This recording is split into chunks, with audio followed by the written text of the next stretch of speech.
Muito boa noite. Então, boa noite. Boa noite para Tudo todos bem e com todas. você? Tudo em paz, irmão. Quanto tempo que eu não falo com você? Boa Então, noite. é um prazer a gente estar por É, aqui, servo, enquanto vamos lá. representa aí nessa atividade junto com vocês. Então, para que a gente consiga começar, né? Primeiramente, novamente, dar boa noite ao pessoal que está chegando aqui na live do Novos Espíritas, em parceria, mais uma vez, com a Juventude Espírita Nova Era. Quem não se inscreveu ainda no Instagram, quer dizer, quem não segue ainda o Instagram deles, que vai lá e siga. Nosso Instagram também está precisando de seguidores, do apoio de todo mundo, para que nosso programa, nosso pensamento espírita alcance mais e mais pessoas sempre, né? Então, muito boa noite novamente. Quero que você se apresente em nome da Juventude Espírita Nova Era, que está fazendo mais uma vez uma parceria aqui com Novos Espíritas. Então, meu nome é Alan, eu sou um dos trabalhadores da Associação Espírita Cristã André Luiz, aqui em Feira de Santana, vinculada à Juventude Espírita Nova Era e à coordenação geral aqui da casa. Sou professor e sanitarista. É isso. Então é isso. E hoje, com o tema da noite, que está fixado já nos nossos comentários, lei de reprodução. Durante a semana, né, eu brinquei que era um tema polêmico. A gente fez várias postagens, tanto o Novos Espíritas quanto a Juventude Espírita Nova Era. Porque, assim, numa sociedade como a de hoje, a gente se pega numa situação complicada para falar sobre esse tema. São tantas polêmicas que envolvem a questão do sexo e que muita gente às vezes fica meio receoso de falar, fica com medo de falar. Numa sociedade onde a gente vê, vamos dizer assim, como é que pode dizer, tantos uma sociedade Desregrado. desregrada, né? Então, onde acontecem muitas coisas que a gente fica meio, poxa, será mesmo que a gente vai falar é o certo diante de tanta diferença que a gente vê, né, na sociedade? Então, o tema de hoje é polêmico, mas é um tema que acho que a gente precisa abordar e a gente não pode fugir desse tema. Para que a gente possa abordar esse tema, a gente vai usar como base o Livro dos Espíritos de Allan Kardec, primeiro livro utilizado e codificado para trazer as lições do Espiritismo. Essas lições elas estão presentes no capítulo 4 da terceira parte do Livro dos Espíritos, onde tem um capítulo dedicado exatamente e somente para a lei de reprodução. O que seria essa lei de reprodução, né? Porque a gente chega e fala, poxa, reprodução, só ter filho e tudo mais. Será que a lei só vai falar sobre isso? Só sobre como ter filhos? Não, ele envolve muitas coisas, não é mesmo, Alan? Isso, isso, Sérgio. Então, a lei de reprodução, ela está contida em um capítulo em que vai trabalhar as leis divinas. Então, eu queria começar esse bate-papo por aí, né? Que é situando a lei de reprodução enquanto uma lei divina, uma lei natural. Então, a gente tem aí, de modo geral, na sociedade e na vida, duas lógicas gerais de leis, né? Leis humanas e lei divina ou lei natural. Então, a lei de reprodução é uma lei divina. Allan Kardec, que foi o codificador da doutrina espírita, a pessoa que organizou essa aprendizagem, esses relatos dos espíritos a partir da vida no mundo extrafísico, ele criou uma classificação para essas leis, né? Uma lógica de distribuição dessas leis. Então, além dessa lei de reprodução, a gente tem enquanto lei divina, né? A gente tem lei de destruição, lei do trabalho, lei de sociedade, lei de progresso e lei de justiça, amor e caridade. Então, um primeiro olhar que a gente precisa ter é de que a lei da reprodução ela está contida enquanto uma lei natural, uma lei de Deus, e que ela dialoga com outras leis divinas, inclusive com um olhar muito delicado, muito especial para a lei de justiça, amor e caridade, que segundo os espíritos superiores, essa lei de justiça, amor e caridade é meio que um norte, um guia maior de conduta, inclusive para olhar frente às outras leis. Então, a lei de Inclusive, reprodução está situada nesse sentido. com relação a essa lei, né, a gente vai ter uma live só para falar dela também, e que eu acho que é pouco até para poder falar de tudo que ela contém. Mas para quem também está chegando agora e que ainda não assistiu nenhuma das outras lives, a gente está abordando nesse período agora, vão ser 12 lives acerca do tema leis divinas ou naturais e leis morais. Porque no capítulo, no início dessa terceira parte, Allan Kardec ele traz como tema leis morais da vida. E aí dentro dele, ele traz em 11 capítulos, 12 capítulos na realidade, temas diversos e leis específicas, culminando na perfeição moral, como chegar nessa perfeição moral. Dentre elas, a lei de reprodução, que hoje será tema da noite, né? Como você bem colocou, ela está dentro do conteúdo geral de leis divinas ou naturais, por assim dizer, e são extremamente necessárias. Quando a gente fala em lei de reprodução, né, a gente pensa logo nos prazeres, no sexo, pensa na questão de ter filhos, gerar filhos. E hoje a gente vê que a sociedade tem diminuído a quantidade de filhos. E a gente vê isso também no Livro dos Espíritos. Não é mesmo? Então, a gente Então, pode se... Isso, Zé. A gente pode até se perguntar, né? Por que exatamente que a reprodução seria uma lei divina, né? Porque está colocado dessa forma, reprodução enquanto lei divina. E aí, logo no início desse capítulo, tem uma pergunta que Kardec dirige aos espíritos, e que é: a reprodução dos seres vivos é uma lei da natureza? E os espíritos respondem de que sim, né? Que sem essa lei de reprodução, o mundo corporal pereceria. E a gente, enquanto espíritos, nós precisamos dessa vivência no mundo material para que possamos ter diferentes aprendizagens e passar por processos evolutivos de forma, inclusive, com melhor impressão na nossa consciência. Então, a gente precisa desse momento da passagem pelo mundo corporal para que tenhamos processos de aprendizagem. Então, a gente situa a lei de reprodução a partir dessa justificativa e dessa necessidade, que é a necessidade que a gente tem de ter essas relações no mundo corporal e a partir daí evoluir e aprender, né? É porque como a gente fala, né? E o próprio Livro dos Espíritos ele traz. Se a gente não tivesse a reprodução humana, se a gente não tivesse realmente como gerar filhos, gerar uma novas pessoas para habitarem o planeta acabaria, porque não teria mais a necessidade dessas pessoas estarem aqui presentes.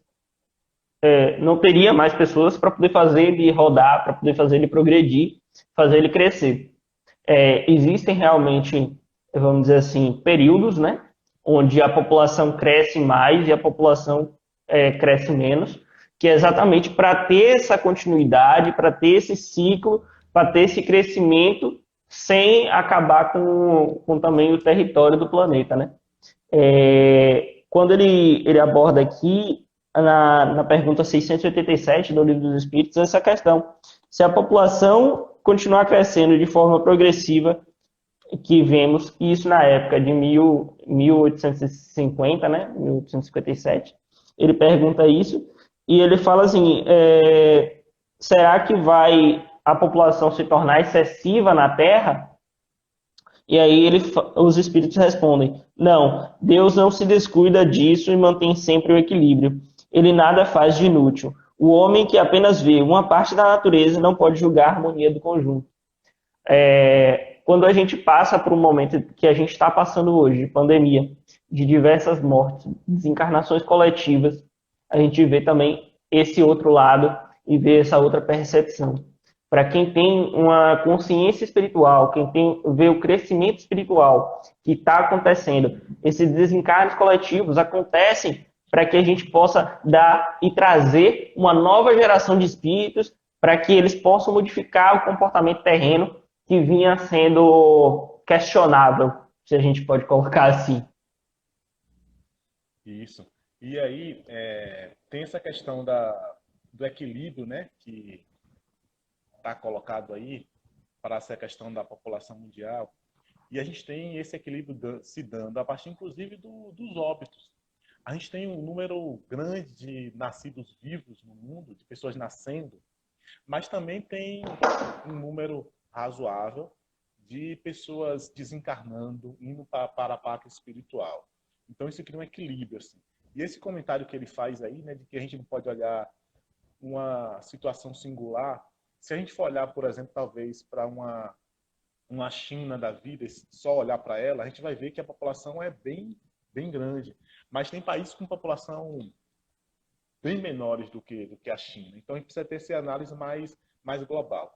Mas, acima de tudo, entender de que está na lei também a manutenção desse equilíbrio na população mundial, a partir dessa questão de quantidade de pessoas que nascem, quantidade de pessoas que desencarnam, para que a gente consiga ter, de fato, as possibilidades necessárias à nossa evolução. É isso aí. E aí ele fala até da questão, nesse capítulo, eu falo que é temas sempre polêmicos, porque a gente vê ainda hoje na sociedade atual a questão de alguns preconceitos, né? Sejam eles de raça, sejam eles de, como é que eu posso dizer, opções sexuais e etc. Então a gente vê que, na realidade, quando ele traz essas perguntas 150 anos atrás, ele já traz coisas que a gente pode utilizar para o dia a dia nosso, hoje ainda, no século XXI, né? Então, quase 2 séculos depois, essas perguntas são muito pertinentes. E ele faz uma pergunta com relação à sucessão e aperfeiçoamento das raças, sobre a questão de raças humanas, né? Porque existem povos e populações que eles começam a decair e outros começam a crescer. A gente vê isso com relação a, por exemplo, povos indígenas, ou puramente indígenas, povos de determinados locais da África especificamente, que seriam povoados muito fechados antigamente. Em alguns outros países também a gente vê essa questão. Sempre a evolução, né, eu esqueci o termo correto agora, mas seriam de raças mais primitivas, que não estariam ligadas tanto à sociedade, não é mesmo? E que elas precisam se adequar e crescer junto com a sociedade para que tenham essa consciência moral, a consciência espiritual e a evolução tecnológica também, que são crescimentos concatenados e contínuos. Eu ia apontar de que, para mim, o central nessa análise aí que Kardec fala das raças é a gente compreender de que as comunidades, a população, ela está passando por processos evolutivos nos seus caracteres, na, nos aspectos, inclusive, culturais. Agora, isso não nega para a gente considerar a importância dessas populações anteriores a cada um de nós, né? Inclusive a gente, assim. Eu acho que a gente hoje valoriza muito pouco a população indígena, a população quilombola, apesar da gente compreender de que o mundo evolui, que as populações evoluem, é preciso a gente ter, enquanto espírita, um sentimento muito sólido de valorização dessas culturas e dessas comunidades. Era isso. Inclusive no realmente. livro dos Espíritos, inclusive no livro dos Espíritos tem um comentário que ele diz o seguinte, de que a gente também vai passar por esse processo de evolução e amanhã vai ter uma população, inclusive, mais evoluída que a gente e tal, né? Então, precisa ter esse caráter. É isso. Com relação à questão da própria lei de reprodução, né, a gente vê que a crescente que a forma como a gente tem que lidar com a sexualidade, com a questão da evolução das raças, ter consciência de que o amor ele se sobrepõe, que é o mais importante. Eu não sei por que está dando É, um eco. a gente ainda lida com o campo da sexualidade de forma bem pejorativa, bem negativa. Seja na própria lógica do entender esse aspecto, seja na lógica da própria vivência em si dessa sexualidade. A gente vive ainda a sexualidade enquanto tabu, que a gente não consegue falar, não consegue conversar sobre, não consegue conversar. Mas, na realidade, a energia sexual é uma energia divina, divina. É uma potência criativa da alma e que vai se expressar através desse contato mais íntimo entre duas pessoas, mas também essa energia, essa força criadora, ela também vai expressar em outros campos. Ela vai se expressar no campo da arte, no campo do trabalho espírita ou não espírita. Então, energia sexual diz respeito a essa potência criativa que nós espíritos possuímos e que a gente pode colocar em ação nos diversos campos da nossa vida. Entretanto, no contexto atual da nossa humanidade, a gente tem visto essa força sexual ser colocada de forma bem pejorativa, mal utilizada, de modo a trazer prejuízos corporais e espirituais para a humanidade como um todo. É isso aí. Alan, eu vou pedir que você chegue sua câmera um pouquinho para o seu lado direito, só para não te cortar. Aí, com relação ainda à lei de reprodução,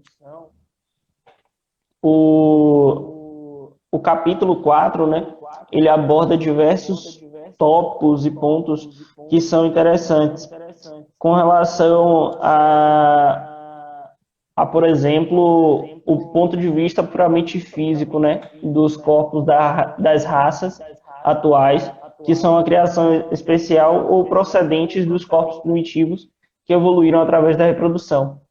Ou seja, ele nos dá a ideia e a consciência por exemplo, a evolução do corpo, né, do Homo sapiens e essa crescente até, quer dizer, os homens primitivos até o Homo sapiens, que somos os seres de hoje, essa questão de raças e não de cor de pele.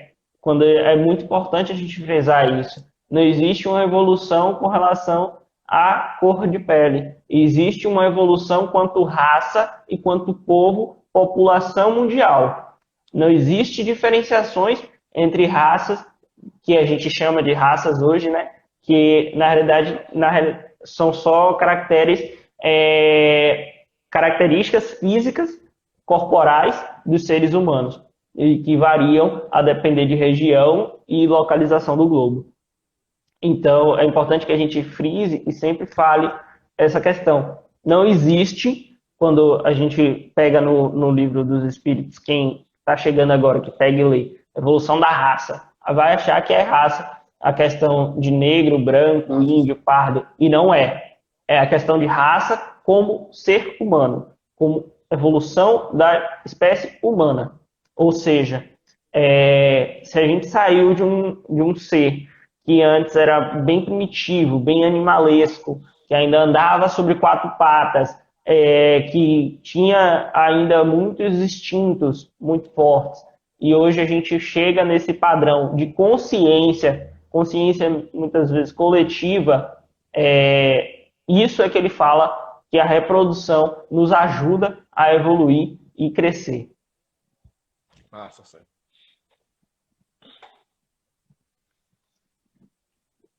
Você tinha um tópico que você estava falando também da questão da energia sexual, né? E eu me lembro, para quem é de outras religiões, que vê a questão dos chakras também, né? Até no Espiritismo se fala disso, a questão do chakra básico, que é exatamente onde trai essa energia sexual, onde a ligação afetiva que existe no sexo é muito importante, porque é a passagem mais pura de energia que a gente tem de um corpo para o outro, onde a gente está nas nossas relações, que a gente canaliza, né, para que essa relação sexual seja produtiva e crescente. Isso. Tem até um comentário de Emmanuel, que ele vai dizer que quando essa ligação se dá a partir do afeto, do respeito, da consideração íntima um com o outro, um ser acaba alimentando o outro. E quando essa relação se dá simplesmente pela atração, pelo prazer, simplesmente pelo físico, acaba que não há essa retroalimentação entre esses seres, né? É um comentário que a Emmanuel faz em um de seus livros. Bom, um outro tópico que ele traz a abordagem no capítulo, né, é a questão dos obstáculos a essas reproduções, que muitas vezes costumes nossos humanos, né, vão mudando e variando. Se eu pegar, por exemplo, a avó de todo mundo aqui que está assistindo, ou bisavó, ou algum parente assim mais velho, na época existiam quantos filhos? Eram 15, 16 filhos de uma pessoa só, né? E hoje a gente vê as famílias cada vez mais diminuindo, tendo um a dois filhos, e isso no padrão geral, né, da sociedade. E é interessante quando a gente compara isso, e os espíritos eles falam que tudo aquilo que dificulta a marcha da natureza é contrário à lei geral. Então, é importante que a gente preste atenção em que a nossa sociedade precisa ser renovada, precisa se renovar. No último censo mundial que teve, antes desse período pandêmico, mostrava exatamente isso. A gente estava num período onde existia muito mais idosos do que crianças no globo. E aí veio esse período pandêmico e deu uma desregulada, deu uma equilibrada novamente nisso aí. E a gente precisa realmente dessa renovação cíclica da questão da humanidade, né? É, a partir da reprodução, a gente oportuniza outros espíritos esse momento de aprendizagem na carne, né? Mas a gente pode se perguntar, a partir dessa resposta que os espíritos deram, de que tudo que embaraça a natureza em sua marcha é contrário à lei geral, nós estamos desestimulados a utilizar métodos contraceptivos? Eu acho que é uma pergunta que, ao escutar a resposta, a gente tende a fazer, né? E tem um comentário de Joana de Ângeles, no livro Encontro com a Cultura Espírita, desculpa, no livro Após a Tempestade, de Divaldo Franco. Eu li outro título de livro que é de Jorge André. E aí, a Joana vai trazer que essa questão do planejamento familiar, da definição do quantitativo de filhos, é uma questão muito peculiar ao casal, muito peculiar à família. Hoje em dia eu diria até a pessoa, né? Porque tem a possibilidade, inclusive, de escolher ter filhos hoje sem ter necessariamente um parceiro ou uma parceira. Hoje já tem tecnologia para isso. Mas a Diana vai comentar de que é uma questão muito peculiar à pessoa, ao casal. Entretanto, a gente vai colher as consequências da decisão tomada. E por que ela diz isso? Porque, para além de oportunizar uma aprendizagem para o indivíduo que vai reencarnar, o processo de reprodução também nos possibilita, muitas vezes, resgates de questões do passado. Então, muitos de nós pode ter programado na vida ter 3 filhos. E 3 filhos para consolidar aproximações e reajustes com espíritos que, por vezes, em vidas passadas, nós nos reajustamos. Ou então não, simplesmente para poder ajudá-los, ou então eles nos ajudar a questão da evolução. Então, Joana vai comentar de que é uma questão de decisão pessoal, do casal, mas que a gente sempre vai ter que responder de alguma forma pelos nossos compromissos assumidos no passado. E aí, esse responder pode ser simplesmente adiar um compromisso. Eu posso ter feito uma programação de T3, ter usado o método conceptivo a partir do segundo, e aí eu ter que adiar um compromisso com outro espírito para o futuro. Como eu posso também superar essa necessidade praticando outras ações do bem, né? Que também é outro canal que é possível. Realmente, Alan. E assim, uma coisa que Dri colocou aqui no comentário, né? E que é importante que a gente fale, não é que a gente está aqui falando para parar de se cuidar. Não parar de usar os métodos contraceptivos, Conceptivos. mas é aquela questão, ter filhos com consciência, fazer com consciência. Ter a ideia de que você está querendo aquilo. E a gente, às vezes, não tem essa noção, vai pelos impulsos, pelos instintos, como você falou, a questão do sexo desregrado, inclusive. E aí a gente se pega numa sociedade hoje onde as famílias mais carentes têm aquelas dificuldades onde são 15 filhos e um salário mínimo para bancar todo mundo.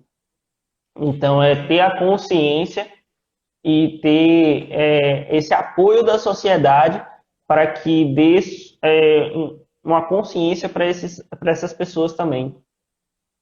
E observem que essa decisão de ter filhos nem sempre passa por uma decisão, né? Nem sempre passa exatamente por uma decisão. Por vezes acaba que não deveria, mas os filhos acabam sendo realizações fortuitas, o que não deveria. Mas o que eu quero comentar é de que essa análise aí, se for uma análise de ter ou não ter filho, ela tem diferentes aspectos a serem observados. Eu posso fazer uma análise de que eu não quero ter filho porque eu acho que eu não tenho condições financeiras. Eu posso fazer uma análise porque eu acho que eu preciso ainda curtir a vida. Então, tem diferentes possibilidades para essa interpretação de não ter filhos. Agora, isso que você falou sobre a questão de curtir a vida, né? Tem uma pergunta que fala sobre isso no Livro dos Espíritos, que é a pergunta 694. Não sei se seria ela que você vai abordar. Então, vai seguindo que você vai falar, então siga, fale mais um pouco. Não, vá. Continue. Porque é engraçado que a pergunta 694, né? Ela fala exatamente assim. Eu vou ler para não perder a exatidão que os espíritos trazem, né? Que Kardec pergunta e que os espíritos trazem. Ela pergunta assim: o que devemos pensar do controle da natalidade para impedir a reprodução, visando satisfazer a sensualidade? E a resposta dos espíritos é a seguinte: esse controle, visando satisfazer a sensualidade, apenas comprova o predomínio do corpo sobre o espírito e o quanto o homem ainda está materializado.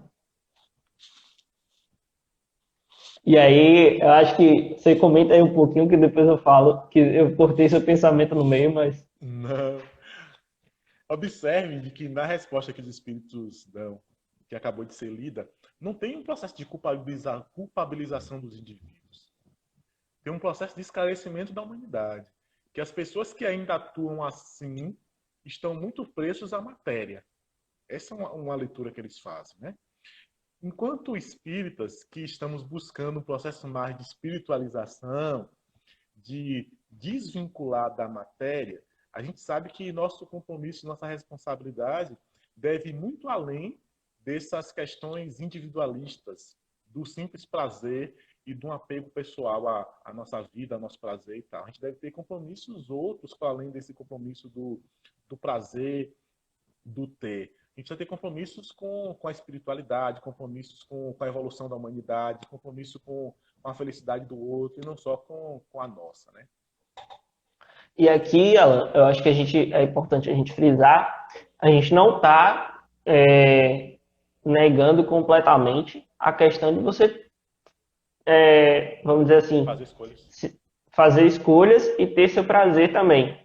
A gente não está aqui criticando essa questão, mas a gente está colocando para que seja pensado e raciocinado que vai ter um momento da sua vida que você vai ter que, vamos dizer assim, gerar prole ou em algum momento você vai ter uma crise de consciência onde você vai ter uma tomada de decisão diferente. A gente também pode elencar aqui que vai ter pessoas que não vão ter essa questão de conseguir, até porque vem espíritos encarnados que debilitaram seu sistema reprodutor em algum momento da vida passada e que hoje não podem gerar filhos.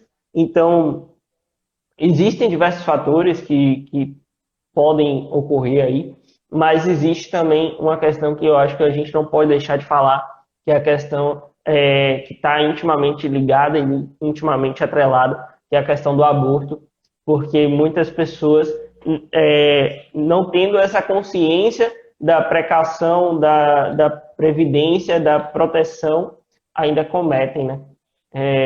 A gente não pode, eu, assim, não exerço minha opinião sobre o assunto, mas o Espiritismo ele nos traz exatamente essa questão também, quando se fala em lei de reprodução, quando se fala em consciência sobre a sociedade, sobre a prosperidade e continuação da vida em sociedade. O aborto é um assunto complicado, é complexo, envolve questões sanitárias, leis humanas, mas pensar que você está privando um espírito de reencarnar de alguma forma.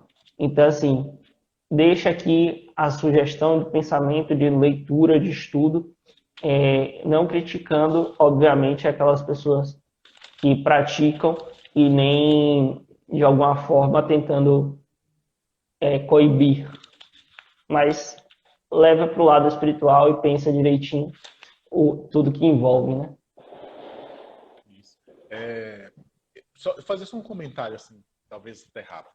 Eu acho que esse debate da aborto é um debate para um tema, talvez até dele sozinho, porque Realmente. precisa ser muito bem aprofundado, porque tem diversas questões que envolvem. Mas eu queria fazer um comentário de que no debate do aborto, a doutrina espírita nos convida ao respeito e à valorização da vida, da construção, do desejo de construção evolutiva que esse espírito carrega, que esse feto carrega, da valorização da vida desse feto. O problema que eu vejo, por vezes, nesse debate sobre aborto, é que a gente faz esse processo de valorização da vida para o feto, mas esquece também de fazer esse processo de respeito e valorização da vida da mulher que carrega o feto. Isso cria um problema sério, que a gente acaba provocando um movimento de culpabilização, de ataque à mulher. Quando, enquanto sociedade, a gente precisava construir enquanto mecanismo social de fato, apoio para que esse aborto não acontecesse, para que, a reprodução fosse melhor planejada, tinha que ter um suporte maior. Então, eu acho que a gente está no caminho, do meu ponto de vista, na leitura da doutrina espírita, de valorização da vida do feto, mas precisa caminhar ainda muito na valorização do respeito da vida da mulher, que por vezes pensa nesse tipo de prática. Exatamente isso. É onde eu queria chegar. Porque, assim, nosso pensamento nunca vai ser em degradação, né? O espírita real, aquele espírita consciente, ele vai pensar nos dois lados. A questão da valorização da vida é muito importante. A gente passa por um mês também, onde a gente acaba falando dessas situações, dessas questões, por conta do mês de prevenção, né? Do câncer, câncer de mama e alguns outros cânceres que envolvem a mulher, inclusive a camisa rosa aqui, por conta disso. Então, a gente tem que se colocar no lugar do outro. A gente não vai aqui chegar e criticar levianamente a mulher que escolhe fazer o aborto. A gente precisa dar, sim, condições de que ela tenha a escolha. Que se for da escolha dela, que ela faça, mas que faça com todo o amparo para que não haja tantas mortes, como a gente vê em diversos locais onde a mulher vai abortar de forma irregular e acaba, inclusive, morrendo. Mas era um tópico assim que era só para comentar realmente, porque é um tema para uma live inteira, quem sabe até um seminário, não só uma live, é muito assunto para tratar, mas que a gente precisava abordar. E também a questão, a gente falou aqui da questão do sexo desregrado, mas o capítulo também fala sobre uma questão totalmente oposta, que seria o celibato, né? E aí ele fala que quem tem a consciência, quem faz esse celibato por simples crença religiosa ou por privação, não é, pera, O caminho, né? não é o caminho, que não tem esse mérito todo como alguns acham que tem. Porque se estamos na sociedade, é para que façamos parte da sociedade, que exerçamos esse nosso papel dentro da sociedade. Ele fala, inclusive, no Livro dos Espíritos, de uma das perguntas, a questão do equilíbrio entre homens e mulheres no globo. Você não vê uma discrepância tão grande. Você vê que a quantidade global de homens e mulheres é sempre equivalente e equiparada, para que haja também a questão da lei da reprodução. E tem, e tem uma questão aí do debate do celibato, é que quando a gente toma esse tipo de postura, de caminhar para um celibato, de alguma forma a gente está fazendo uma escolha que vai nos afastar de uma possibilidade de aprendizagem, que é aquela aprendizagem que a gente tem no afeto com um parceiro ou com uma parceira, que a gente aprende muito nesse tipo de relação. A gente está se furtando disso. Então, já tem o primeiro dado que a gente precisa ter claro que é isso. Caminhar para o celibato pode sinaliza para a gente uma impossibilidade desse tipo de aprendizagem. Mas tem um outro risco que talvez seja maior, que a gente tem visto muito na sociedade, é que a gente pode estar caminhando para uma lógica de celibato por entender que é divino, que é importante, deixa de contribuir com a lei de reprodução, deixa de ter essa aprendizagem a partir do contato com esse afeto mais íntimo, e a gente pode cair em erros mais graves ainda, como são os casos de abusos sexuais com pessoas que se dedicaram ao celibato sem ter condições ainda de domínio do corpo, sem conseguir ainda direcionar essa energia sexual que é divina para o trabalho, para o apoio para o próximo, e acaba cometendo, inclusive, crimes graves no campo da sexualidade. Então, esse debate deve ser tratado com muito cuidado. Eu acho interessante porque ele faz, para quem pega o Livro dos Espíritos para ler, né? As perguntas são sequenciais, é a 698 e a 699. Ele faz esses dois questionamentos. Ele faz o questionamento da questão do celibato voluntário, se tem algum mérito ou não, e os espíritos dizem que não, se for por puramente egoísmo. E na pergunta seguinte, ele fala da questão do celibato voluntário com a finalidade de se dedicar mais inteiramente em servir a humanidade. E aí ele fala que sacrificar-se para servir a humanidade é muito diferente. Ele reclama do celibato por egoísmo. Todo sacrifício pessoal possui mérito quando é feito para o bem geral. Quanto maior for o sacrifício visando o bem alheio, maior será o mérito. E aí eu me lembro, se não me engano, me corrija se eu estiver errado, Mas o próprio Chico Xavier, ele passa por essa situação, né? Da questão do celibato voluntário. Se eu não me engano, dentro da vida dele, ele não tem um relacionamento afetivo, dedicando-se somente à doutrina espírita.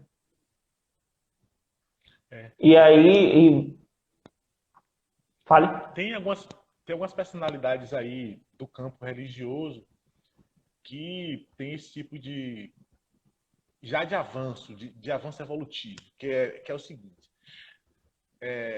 eles nunca fazem necessariamente crítica à vivência da sexualidade, mesmo porque a energia sexual é divina, mas eles fazem uma opção de dedicar sua vida à humanidade. Por essa opção feita de se dedicar sua vida à humanidade, eles acabam não tendo tempo e, por vezes, espaço para essa outra vivência. E o livro dos Espíritos vai dizer que isso é super valioso, isso é super rico, que é quando essa escolha do celibato se dá por uma causa maior. Essa é a questão. O celibato por uma causa maior, uma causa de servir ao próximo, de ajudar, como é o caso de Chico Xavier, como é o caso de Mahatma Gandhi, a partir de uma fase da sua vida, ele passa a abdicar do sexo, da vivência sexual, por entender que não mais precisava dela e por entender de que tinha uma outra vocação maior a ser desenvolvida naquele momento de sua vida. É isso aí. E aí, nesse mesmo tópico, ele fala sobre a questão do casamento e do celibato dentro do livro dos Espíritos. Então, ele traz dois temas que teriam, em tese, lados opostos, né? Que ele pergunta sobre se o casamento ele é importante ou não e o que seria dessa abolição do casamento na sociedade humana. E eu me lembro quando ele fala dessa questão da abolição do casamento, a resposta é muito parecida quando a gente fala dos laços de família, né? Ele pergunta o que seria do rompimento dos laços de família. Que ele fala a recrudescência do egoísmo, uma volta ao egoísmo primitivo, onde a gente não se interessa mais por ninguém à nossa volta. A família é nosso ambiente onde a gente pode exercer essa compaixão, esse amor de forma mais pura e mais limpa. E o casamento, ele fala uma resposta parecida. Ele fala que seria o mesmo que voltar à vida animal, a uma sociedade onde só não se preocuparia com esses laços de afeto que existem entre as pessoas. Nessa questão do casamento, eu penso que é bem parecido com o debate do celibato, porque uma opção é você se consociar aí nesses laços de afeto com alguém mais próximo, e essa aprendizagem vai ser uma aprendizagem mais em conjunto. A outra opção é você estar vivendo coisas mais fortuitas, afetos fortuitos, nesse debate muito cotidiano de amor livre, e numa perspectiva, por vezes, muito egoísta, de que eu tenho que viver a vida no prazer e ponto. Então, de modo geral, eu teria essas duas, de modo geral, sendo bem simplista, essas Bem duas, simplista, bem simplificado. bem simplista, essas duas, esses dois viés. Mas eu penso que nessa questão do casamento, o consociar-se com o outro é uma ideia de aprender junto e que pode trazer muita riqueza evolutiva para o espírito, muita riqueza evolutiva para o espírito. Eu sou casado. Conviver junto é desafiador. É muito mais fácil, por vezes, e provoca muito menos aprendizagem para você se você caminhar sozinho. Porque você vai se questionar menos vários aspectos. E hoje em dia, de modo geral, a população tem caminhado mais nesse sentido. Quando você estava fazendo a leitura, eu estava me lembrando das músicas atuais. As músicas atuais supervalorizam o homem ou a mulher que não são casados e que vivem simplesmente pelo prazer a beber. Então existe uma supervalorização desse tipo de conduta que aproxima muito da conduta mais egoística, mais centrada no eu e menos preocupada com outros. E aí, talvez, nesse sentido, inclusive, é que os espíritos falam que o fim do casamento é uma recrudescência, porque é essa lógica simplesmente do prazer pelo prazer, da farra pela farra e de pensamento muito individualista. Inclusive, no comentário de Kardec, a essa pergunta, ele coloca uma frase muito boa e muito importante para a gente falar. O casamento é um dos primeiros atos de progresso das sociedades humanas. Ele estabelece a solidariedade fraterna e se encontra entre todos os povos, embora em condições diversas. A abolição do casamento seria o mesmo que retornar à infelicidade, à infância da humanidade, e colocaria o homem até mesmo abaixo de certos animais que lhe dão o exemplo de uniões constantes. Então é necessário que a gente entenda que o casamento, a escolha do casamento, de participar da vida de uma outra pessoa, mostrar seus piores defeitos e ainda assim compreendê-los, ainda assim permanecer com essa pessoa e demonstrar também suas maiores qualidades, traz para nós esse crescimento, essa evolução de respeito mútuo, de crescimento como seres humanos. E aí ele vem... Que é o campo da energia, né? Que a gente Isso. pode, a partir de uma união mais sólida, ter uma troca de energia muito diferente, bem diferente do que vivências fortuitas casuais. Ele fala aqui também, né, como nesse comentário ele fala, embora condições diversas, me lembra do último tópico que a gente ainda precisa abordar e que o tempo está correndo contra nós.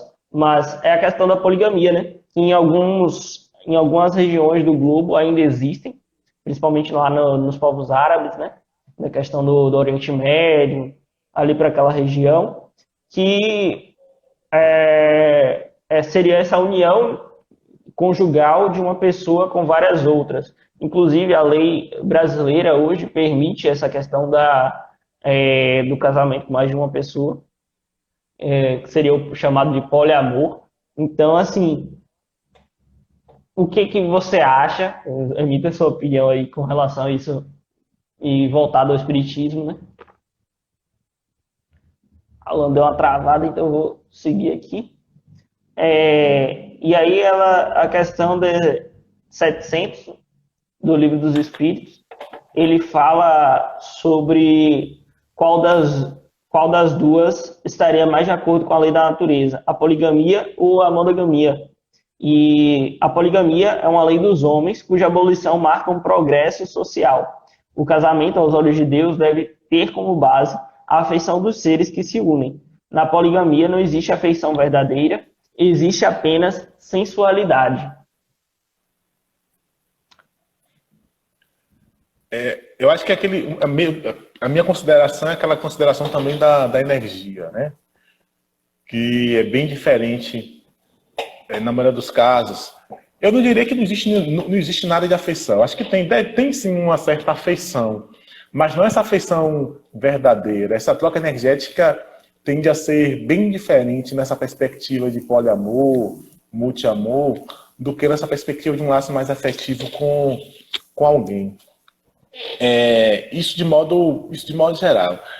É muito comum pessoas que têm uma vivência simplesmente fixada no físico, que tem vários parceiros, ao mesmo tempo sentir uma certa carência, um certo vazio existencial, um sentimento de que nunca se preenche, por mais que pratique, que tenha uma vivência sexual, parece que nunca se preenche. Esses são os relatos que por vezes a gente tem ouvido aí de algumas pessoas, essa carência no preenchimento na vida mesmo, assim. E muitas vezes com um parceiro, a gente tem muitas vezes um preenchimento maior, apesar de ser desafiador esse convívio.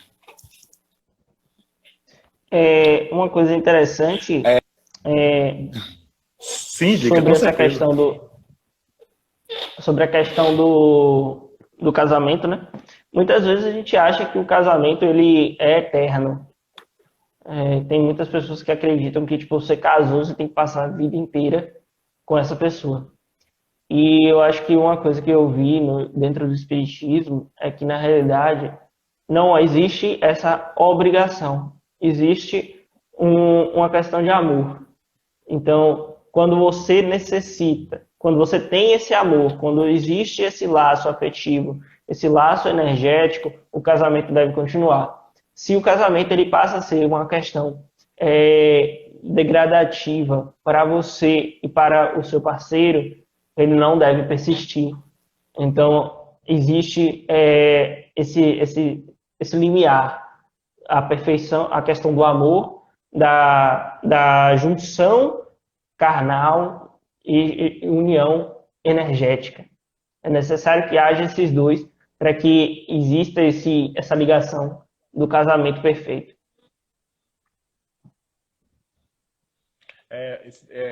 Questão... Pode ir lá. Acho que está finalizando. Né? Não, é só por conta da questão do tempo, que já vai se aproximando do fim. Aí eu queria que você desse as suas palavras finais. Tá, eu queria só agradecer. Dica que bacana que foi, mas tem muita coisa que a gente pode aprofundar em outro momento. E aí convidar Realmente. a cada um a fazer a leitura do capítulo, aprofundar esse conteúdo. Agradecer pela essa oportunidade aí de estar fazendo essa troca com vocês. Foi um prazer. É isso aí. A gente tenta trazer, né, um pouco do nosso conteúdo, do que a gente estudou, do que a gente aprendeu, assim. E a gente precisa também não ser leviano e dizer que eles precisam ler o Livro dos Espíritos para poder ter essa visão total e também se aprimorar e escolher melhor. A gente não pode nunca dizer que é detentor da verdade, nem detentor do conhecimento absoluto. A gente pode ter falado alguma coisa aqui que pode não ser a compreensão geral. Mas é isso. Gostaria de agradecer novamente a Juventude Espírita Nova Era por essa parceria, que muitas outras ainda virão. Agradecer ao Alan por ter estado aqui essa noite com a gente. E aproveitando para encerrando, aproveitando esse encerramento, pedir para que todos vocês cheguem lá na bio do Instagram. Lá tem um link onde a gente disponibiliza as nossas redes sociais, que é o Facebook, o próprio Instagram e o YouTube. Então, vão lá, comentem, compartilhem, curtam, para que esse movimento cresça cada vez mais, que chegue a novos espíritas para novos espíritas e novas pessoas que tenham essa simpatização com o espiritismo. Então, muito obrigado, uma boa noite a todos, fiquem com Deus. Obrigado, Alan, mais uma vez. Eu que agradeço, o Grupo Novos Espíritos da Serra. Muito obrigado, gente. Abraços. Um abraço. Tchau, tchau.